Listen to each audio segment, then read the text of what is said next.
अज़ीज़ तालिबात, सबक बेतरतीबी का ख़ुलासा मैं सुना देती हूँ। मुसन्निफ़ डॉक्टर वज़ीर आगा ने लिखा है, वो कहते हैं तरतीब और सुलझाव जो है वो मुझे पसंद नहीं है। उनका मुलाज़िम जब कमरे में बिखरी चीज़ों को समेट कर तरतीब से रखता है तो मुसन्निफ़ को बड़ी उलझन होती है। वो नहीं चाहता कि कमरे की चीज़ें मसलन मेज़, कुर्सियाँ और किताबें कब्रिस्तान की कब्रों की तरह कतार दर कतार हों। यानी उनका ख़्याल है कब्रिस्तान में कब्रें कतार दर कतार अंदर होती हैं, कमरे में चीज़ें कतार में नहीं होनी चाहिए। अगर कोई मुसन्निफ़ को मशवरा देकर उसकी उलझन का इलाज बताता है कि इस तरतीब पसंद मुलाज़िम को बदल दो, तो मुसन्निफ़ की ये दलील देता है कि कौम इस बीमारी में मुब्तला है। यानी सिर्फ़ वो मुलाज़िम इस बीमारी में मुब्तला नहीं है, तरतीब वाली में पूरी कौम मुब्तला है। शायद इसकी वजह ये हो कि उनकी ज़िंदगी में तवाज़ुन और तरतीब का फ़ुक़दान है। यानी ज़िंदगी में तरतीब और तवाज़ुन नहीं है, इसलिए कमरे में तवाज़ुन है। मुसन्निफ़ का कहना है कि उसे तरतीब से वहशत होती है और तवाज़ुन और सुलझाव से उसका दम रुकने लगता है। कमरे में दाखिल होते ही सजा सजाया और मुरतब व मुनज़्ज़म कमरा देख लेना मुसन्निफ़ के लिए बहुत सख्त लम्हा होता है। उसकी वजह मुसन्निफ़ के ख़्याल में ये है कि तरतीब और सुलझाव मौत के इंजमाद का नक्शा है।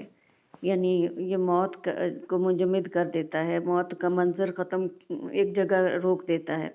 लेकिन कमरे की बेतरतीबी और कमरे की तमाम चीज़ों की उलट फेर, उसका बिखरा हुआ होना, इंतशार, उससे एक तो कमरे के हुस्न में इजाफ़ा होता है और दूसरी तरफ मुसन्निफ़ को बड़ी मसर्रत और ख़ुशी भी मिलती है।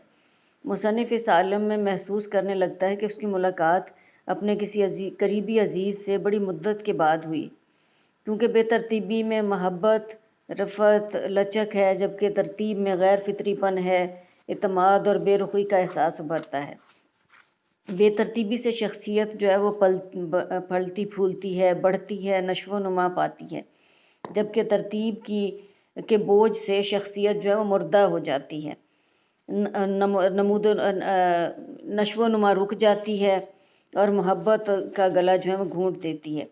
गोया बेतरतीबी ज़िंदगी को बहाव, रवानी और गर्मजोशी अता करती है, जबकि तरतीब जो है वो नमी, लचक, ज़िंदगी से महरूम एक संगलाखी कैफियत है, जैसे संगलाख मैदान या चटियल मैदान होता है। बेतरतीबी का ये अमल कैद से आज़ाद और उसकी आवारा खिरामी और मजमूई अमल का नतीजा है, जिसके बग़ैर ज़िंदगी आगे बढ़ ही नहीं सकती। इसमें फ़ितरी और मलकूती हुस्न है। कभी आपने खुदरो जंगल की खूबसूरती और नशीली कैफियत, साफ़ सुथरे और पुरतसन्नो बागीचे देखे हैं?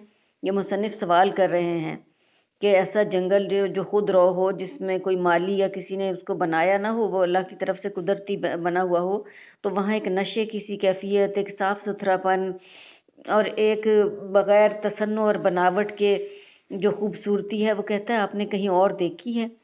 दरियाओं के पेचो खम, समंदर के कटे फटे किनारे, आसमान पर बेतरतीब बिखरे सितारे, किसी तरतीब के हिसार में कैद नहीं।